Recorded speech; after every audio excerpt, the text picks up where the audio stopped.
نحمده ونستعينه ونستغفره ونعوذ بالله من شرور أنفسنا ومن سيئات أعمالنا من يهد الله فلا مضل له ومن يضلله فلا هادي له وأشهد أن لا إله إلا الله وحده لا شريك له وأشهد أن محمدًا عبده ورسوله بلغ رسالة وأدى الأمانة ونصح الأمة وجاهد في الله حق جهاده حتى أتاه اليقين وأصلي وأسلم على أشرف الأنبياء والمرسلين سيدنا ونبينا محمد صلى الله عليه وسلم وعلى آله وصحبه أجمعين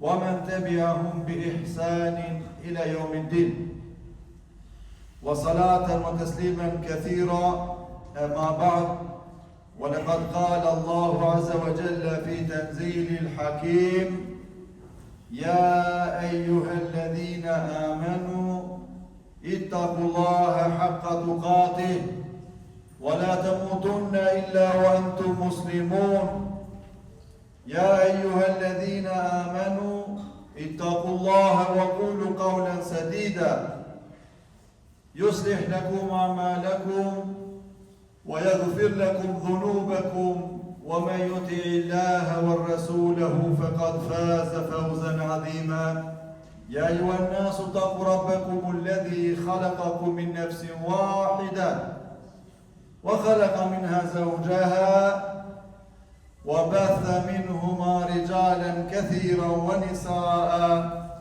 واتقوا الله الذي تساءلون به والأرحام إن الله كان عليكم رقيبا. Ska dyshim se I lartësuar, I madhëruar është Allahu Azza wa Jall me madhështi dhe me lavdi. Atë e falenderojmë, për atë ndihmë dhe falje kërkojmë. Kërkojmë mbrojtje për Allahun të lartë madhëruar, për çdo të keqe që ne e punojmë me dije apo pa vetdije.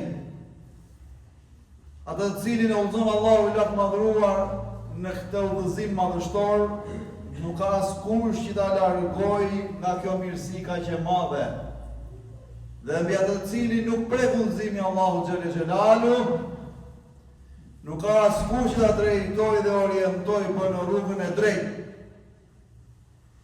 Vërtetoj të shmoj me bindje të thellë se nuk ka hyjni tjetër që meriton të adhurohet përveç Allahut xhelle xhelalu. Dhe vërtetoj të shmoj se Muhammed Mustafaja sallallahu alaihi wasallam është rob dhe I dërguar I Tij, I cili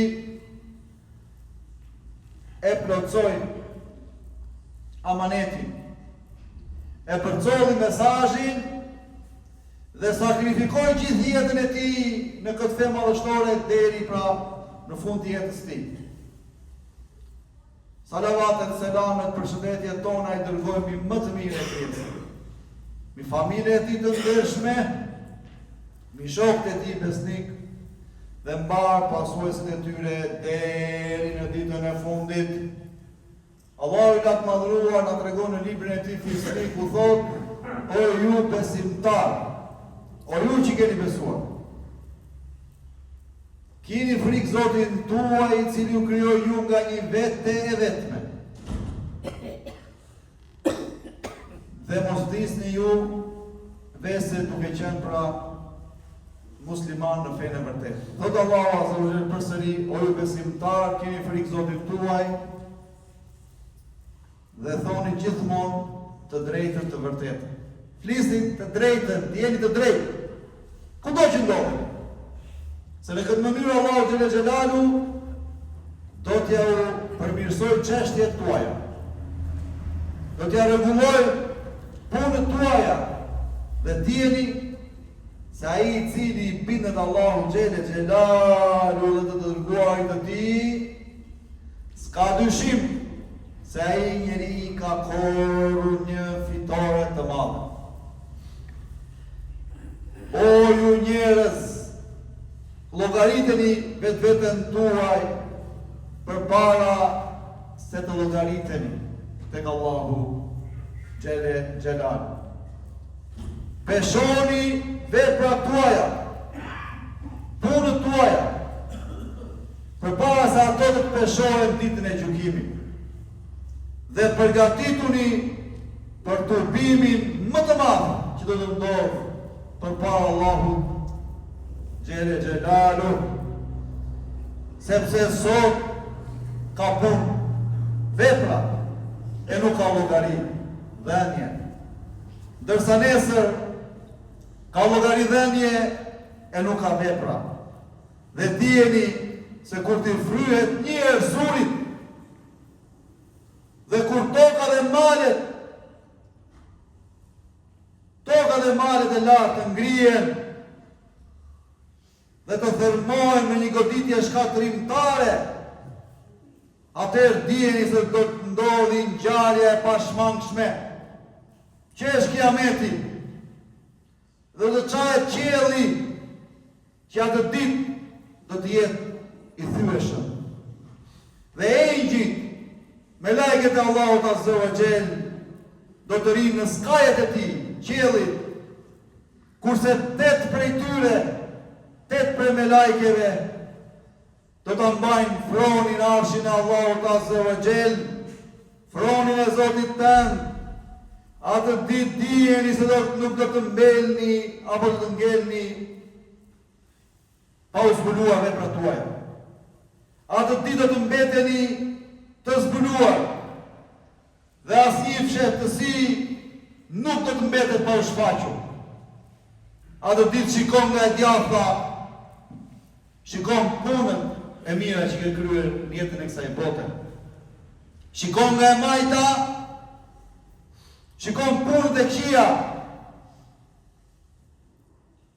Shikon me lajket që janë duke afruar xhenemin.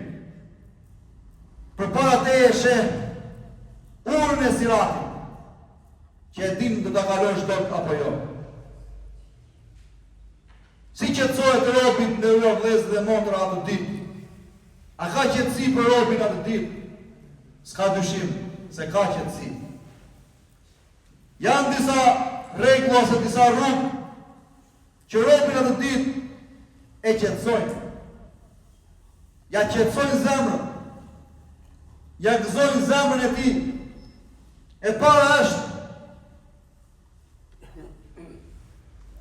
që të ndiqet në mënyrë rigoroze kush? Libri Allahut Azza wa Jall, Kur'ani fisnik, dhe suneti i pejgamberit sallallahu alaihi wasallam. Sepse Allahu Azza wa Jall në shumë ajete në Kur'anin e tij fisnik na urdhëron që të kapim fort pas librit të tij. Që erdhi udhëzim, erdhi rrugë ndriçuese për njeriu, dhe mbas jetës dhe veprës së pejgamberit sallallahu alaihi wasallam. Atiu Allahu wa rasulahu, binduni Allahut dhe të dërguarit e tij. Si bindemi Allahut? Duke ndjekur fjalën e tij, duke u larguar nga ato që Allahu Xhele Xhelalu na ka urdhëruar të largohemi, dhe duke i vepruar ato që Allahu Xhele Xhelalu na ka urdhëruar të veprojmë, dhe duke ndjekur pejgamberin sallallahu alaihi wasallam me rigorozitet të plot, ashtu siç kanë bërë shokët e tij të mirë dhe ndjekësve deri njerëzit e mirë në ditët tona. Tjetër që qetësohet zemra e robit atë ditë, dhe tjetë njeriu me kraharorin e tij të hapur dhe të qetë është duke u përqendruar fort ku në këtë fe madhështore. Në këtë fe që është rruga jonë, është ardhmëria jonë, është ajo që ne na shoqëron gjatë gjithë kësaj jete deri në momentet e fundit të jetës tonë. Përqendrimi i fortë në këtë fe bëhet duke adhuru Allahun azza wa jall hak të vetëm ashtu siç i me takon madhërisë të tij. Madhështisë të tij.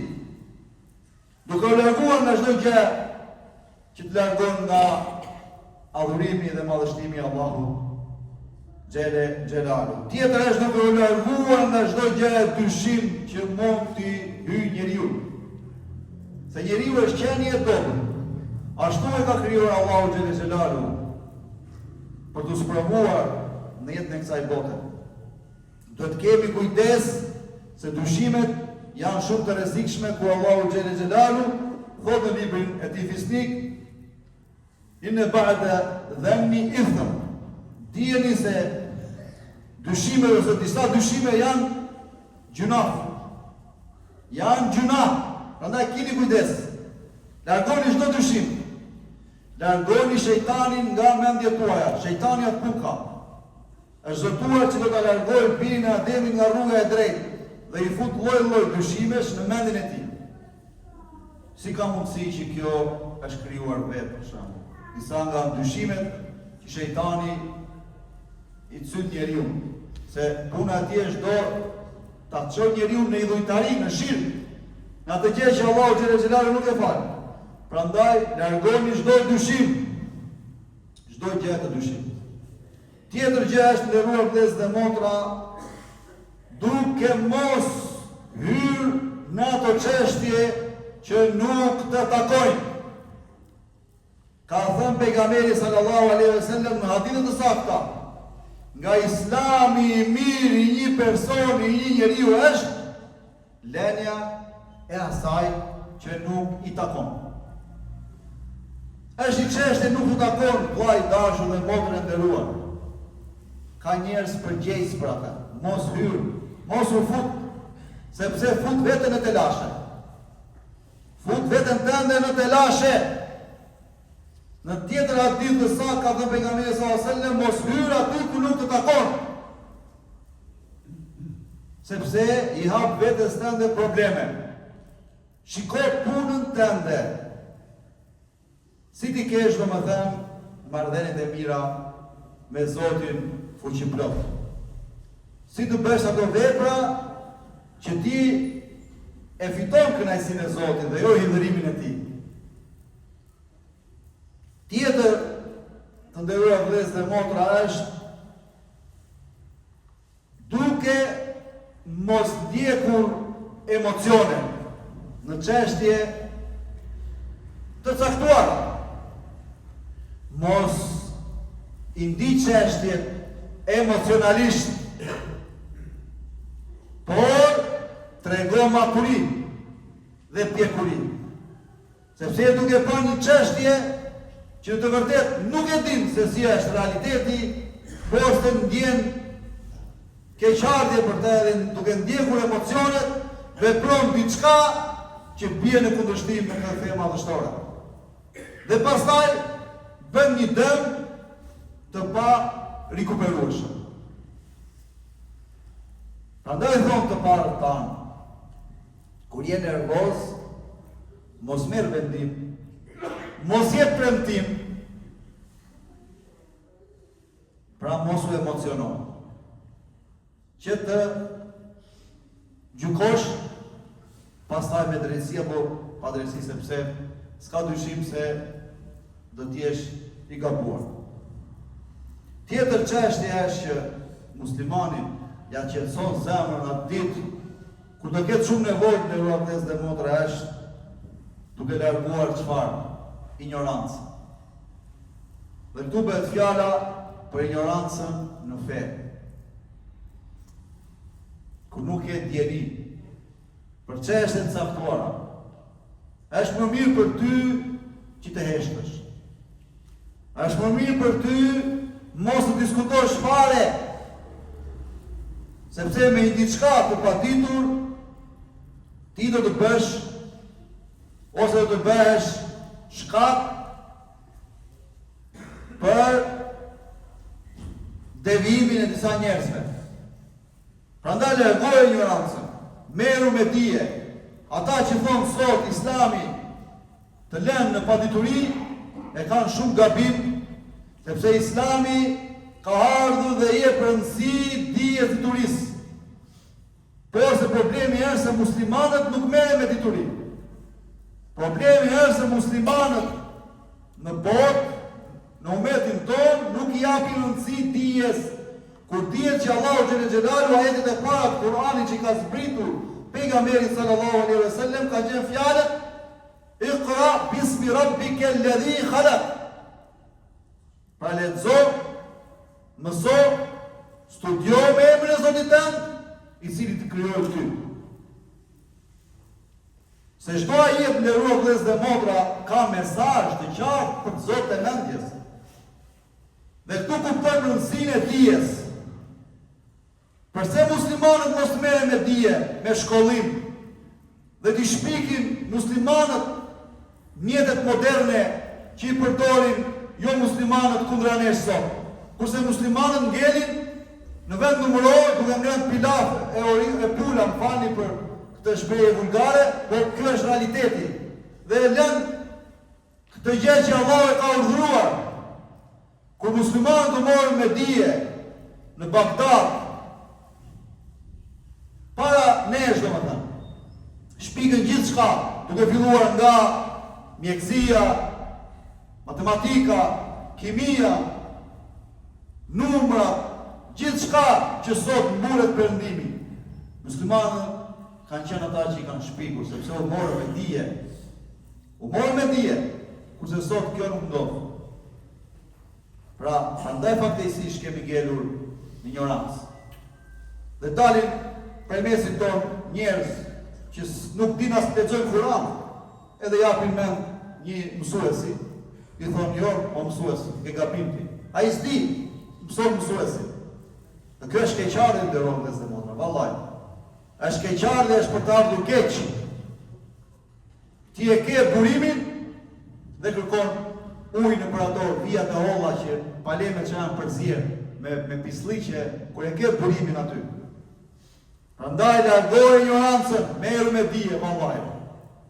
Se dija është dritë. Dhe njeriu pa dije është si peshku pa ujë. Nëse peshku jeton pa ujë, atë do të jetojë njeriu pa dije. Ai vdes në trup, në mend. Është i trupi gjallë që ecën mbi tokë, po s'ka dije. Tjetër gjë nderuar vëllezër dhe motra është duke larguar kur fitneve, përçarje. Fitnet janë shumë të rrezikshme. Dhe fatkeqësisht janë përhapur shumë sot në momentin tonë. Allahu Azza wa Jall thot në librin e tij Fisnik, "Wal fitnatu ashaddu min al-qatl." Që do thot fitnja, përçarja, ai që shkakton fitnë, përçarje, pra fitnja është më e rëndë se sa vrasja. Kurse në një verset tjetër thot Allahu xhel xelalu, nëse e vret njeri pa drejt, ke ndëshkim nga Zoti që nuk e vrasë gjithë dynjan. Ndërsa fitja është më e rëndë se sa vdekja. Duke marrë për bazë fesadin apo trazirat që ajo shkakton. Pra, rini larg, qëndroni sa më larg fitneve, që të jeni në rregull me Zotin fuqi plot. Nëse popet shkaktar të fitneve, me det për ju. Vallaj me det për ju. Tjetër është nderuar vëllezër dhe motra, duke mos e pasuar epshin tënd në çështje fetare.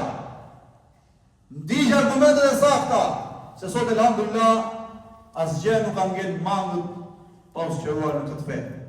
Edhe nëse janë çështje që nuk kanë pasur të bëjnë në atë kohë dhe nuk janë përmendur. Ka për atyre njerëzve që e kanë autoritetin që t'japin shpjegim. Nuk na ngeli mua edhe ty, ta sqaroshin çështje fetare të vëzhgullur. Prandaj mos pasoj epshin, por ndiq të vërtetën. Tjetër gjë është duke qenë i drejtë, duke ecur me drejtësi. Dhe do të kesh kujdes nga padrejtësia, se padrejtësia është shumë e rëndë. Dhe ditën e gjykimit nuk do ta kalosh një vend që quhet kantare, pa edhe në hapën ati që ke bërë padrejtësi në këtë dynja. Pra kuptohet duke u futur në këtë mes drejtësia, se del një sot nga ignoranca thos ta bëj Allah kot, pa është Zoti i fuqiplot i cili e ndan se kush është halali dhe kush është jo halali. Por ai që bëhet padrejtësia ashtu tamam, ditën e gjykimit nuk do të kaloj pa edhe në hapun atij që ka bërë padrejtësi. Prandaj do të kemi shumë kujdes nga këto çështje nderuar vëllezër dhe motra, dhe tjetër gjë është duke u larguar nga çdo lloj ekstremizmi. Pra ekstremizmat janë shumë të rrezikshme. Pejgamberi sallallahu alajhi wasallam ka thënë: "Yakumul ghulu." Keni kujdes ju paralajmëroni të keni kujdes nga ekstremiteti, nga ekstremizmi. Sepse ekstremizmi në fe është më i rrezikshëm. Dishni o vëllezër dhe motra rrugën e mesme që pejgamberi sallallahu alaihi wasallam na ka këshilluar. Ku ka thënë në hadith të saktë, s'ka dyshim se ne jemi popull mesatar, dhe unë kam vendosur dhe u këshilloj që ju të ndiqni atë rrugën e mesme. As mos shtrëngoni kjo fe madhështore. Mos e vështirësoni njerëzve këtë fe kaq të bukur. Dhe as mos toleroni që të lëshoni pe nga kjo fe, sepse nëse lëshon sot pak, nesër pak, kështu do vazhdoj rrjedhimisht edhe Zot na ruaj shkon drejt devijimit. Po zgjidhni rrugën e mesme. Kjo është rruga e pëlqyer. Rruga e të parëve tanë të mirë. Kjo është feja jonë e dashur. Është e lehtë për njerëzit dhe nuk është e vështirë, prandaj lehtësoni dhe mos vështirësoni. Për të folur për këtë çështje nderuar vëllezër dhe motra, do na duhet një kohë shumë e gjatë. Dhe s'ka dyshim se koha që kemi në dispozicion nuk na del, po unë nisolla disa pika që më duken si më të përshtatshme për të këshilluar ju dhe veten time në radhë parë, që të kemi kujdes dhe të zbatojmë këto, se inshallah pastaj nëse do të duam që ta qetësojmë zemrën tona në ditën siç thash që do jetë ditë shumë e vështirë dhe nuk do të jetë as dobia, as fama që ke pasur në këtë dynja nuk do të vi në ndihmë, as farefisi, as pasuria që sa do pasurit ke shtubuar në jetën e kësaj bote, po vetëm ashtu siç thotë Allahu Azza wa Jall në librin e tij fisnik, ai që e paraqitet tek Allahu me zemër të pastër, me zemër të nështruar. Barakallahu li wa lakum fil Qur'anil Azim. ونفعني الله لي وإياكم بما فيه من آيات وذكر حكيم أقول ما تسمعون وأستغفر الله لي ولكم بكل ذنب وسوء فاستغفروه إنه هو الغفور الرحيم.